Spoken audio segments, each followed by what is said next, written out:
This is part 2 of section 5.4. We want to solve this nonlinear system. Now, these two equations, we don't cover the graphs of these in this course. You may remember them from high school, but again, I'm not expecting you to know this. I'm going to show you just for context. This first graph is a hyperbola, which is like two parabolas facing that are exactly mirror each other. So this is a hyperbola.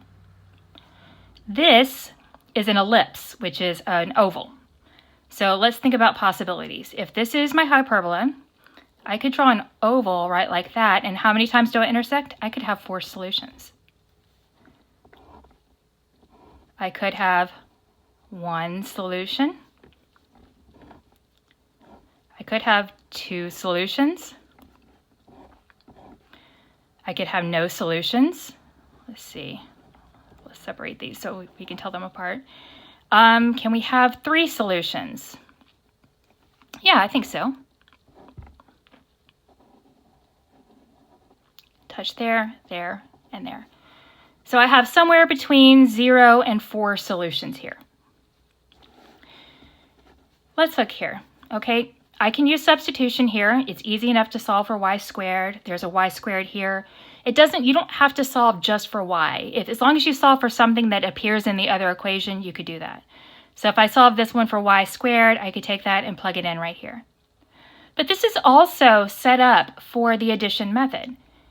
If we combine like terms, which these square terms are like terms, the y's are going to cancel out. So let's go with that. If we add these together, these cancel. We get 8x squared is equal to 8. Divide both sides by 8 and you get x squared equals 1. Now let's use the square root property.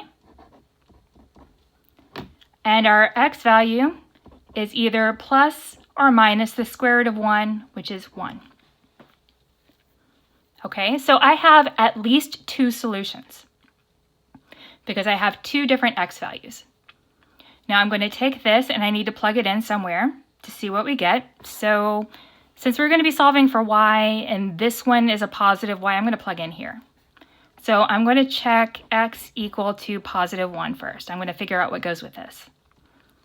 Well, this is 4 times 1 squared plus y squared equal to 4. This is 4 plus y squared equal to 4. Subtract 4 from both sides and you get y squared equals 0. Use the square root property and you get y is equal to plus or minus the square root of 0. But that's just 0, and it doesn't make any difference whether you have a plus or a minus on it. 0 is 0 is 0.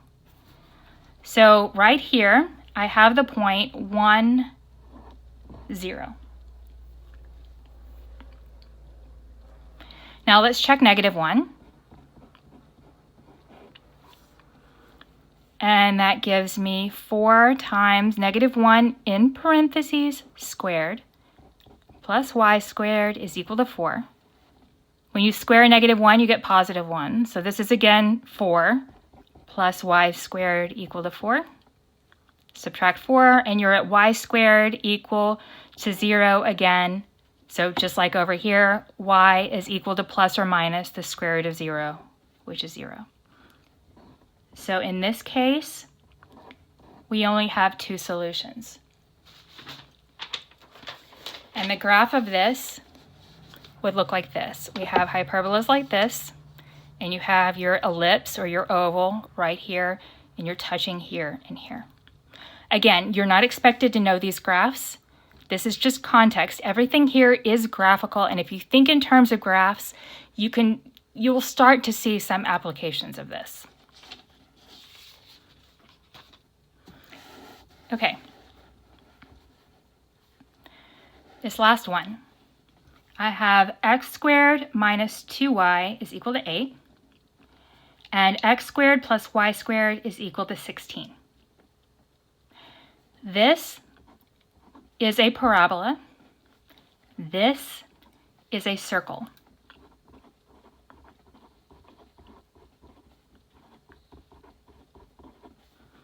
Okay, so let's talk about possibilities. If I have a parabola, I could of course have a circle that doesn't touch anywhere. Have a parabola, I could have a circle that touches in just one place. I could place a circle so that I have two solutions. If I have a parabola, can I do it so that I have three solutions? Well, yeah, let's see. Something like this where it's here, here, and here. And then I could draw a parabola, and we're using our imaginations here, and that's a beautiful, perfect circle right there. And we could have it intersect 4 times. So I can again go from 0 solutions up to 4. Okay, so let's look at solving this. I do have options. I could solve either of these for x squared and plug it into the other one because there's an x squared in both. I cannot do that with a y because there's no y squared here and there's no, well, I could solve this for y and then plug it in here and then square it, but that's going to be ugly. What I can do though is, since these are my only x's and they have the same exponent, I can use the addition method and make those go away. Now, I'm going to do that, I'm going to multiply the top one by a -1. Why the top one? The only reason I'm doing that is so that my y squared stays positive because that's going to make it easier to solve the quadratic. Technically, it does not matter at all. I could have made this one negative. When I do this, I'll have negative x squared plus 2y is equal to -8. And then the second one is just recopied.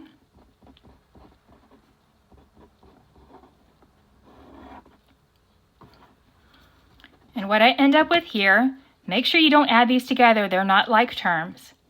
This is y squared plus 2y is equal to, it's going to be 8. Now I want a 0, so I rewrite this as y squared plus 2y minus 8 is equal to 0. So try to factor this. Two numbers that multiply to a -8 and add to a +2 would be +4 and -2. So y plus 4 and y minus 2 is equal to 0, which gives me y equal to -4 and y equal to 2. So I have at least 2 solutions. Now let's plug these in. We're looking for x and, well, both of these are squared, but here the y is not squared, so that one looks easier to me. So let's plug in y equal to -4, and I'm choosing to go into here. It should work here as well. That would be x squared minus 2 times -4 is equal to 8. X squared plus 8 equals 8. Subtract 8, x squared is equal to 0. So take the square root of both sides. X is equal to plus or minus the square root of 0, which is just 0. So one of my solutions is the point 0, -4. Now let's do that same thing here with the y equal 2. This is x squared minus 2 times 2 is equal to 8. So x squared minus 4 is equal to 8. I could move the 8 over here and then try to factor it, but this is easy to get x squared by itself. So add 4 to both sides and you get x squared is equal to 12. Now let's take the square root of both sides, remembering the plus or minus. And we get x is equal to plus or minus the square root of 12. And the square root of 12 simplifies to 2 square root 3. So I have actually 2 more solutions. I have a total of 3 solutions here. My other one, So it's 0, negative 4. So it's 2 square root 3, 2. And negative 2 square root 3, 2. This graph, if you were to graph the parabola and the circle, you would get this. Okay? You have your parabola, you have your circle, you're intersecting at 3 points. And that would be your solution.